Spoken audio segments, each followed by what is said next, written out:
We are live over Robertson Davies Park, where 24 trees were recently raised by Hydro One. The utility company admits a mistake was made. It says it's going to work to make it right. CTV's Sean Leathong is there. Sean, how are they going to do that?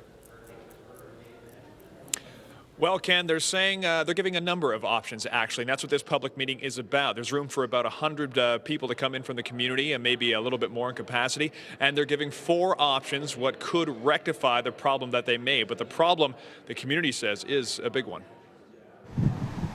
They sit like gravestones, all in a line representing 29 trees that, until recently, a community thought they had saved. The community felt betrayed. They were furious, and justifiably so.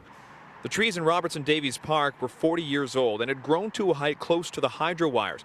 In 2012, Hydro One had tabled the idea of cutting these trees down as a safety issue, but Ward 22 Councillor Josh Matlow was among those in the community who made a deal with Hydro One. Hydro One said that it wasn't necessary and they were not going to cut down these trees.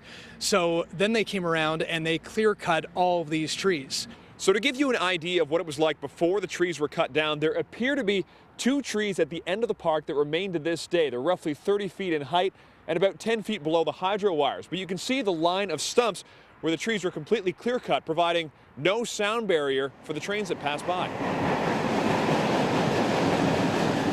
Hydro One has since said that the move was a mistake and an employee did not follow protocol and that they would like to make amends. It would take 2 generations for trees of that maturity to come back. I mean, they're never going to be replaced. So what they're offering is a public meeting to be held tonight to discuss how to fix the problem. They're not going to be able to replace the trees that they took down, but let's see what they can do to provide a contribution to this park that puts it into a state that is both beautiful but also protects residents from the noise of the trains as they had before this was done.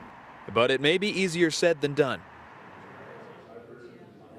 So the options they're giving appear to be great in the fact that they have options regarding a fence, a living fence that you can see in these mock-ups beside me, and also the possibility of replacing what they can of the trees. We'll just see what happens when the community arrives here in about 15 minutes' time. Reporting live from Cottingham Public School, I'm Sean Leathong. We'll send it back to you, Michelle.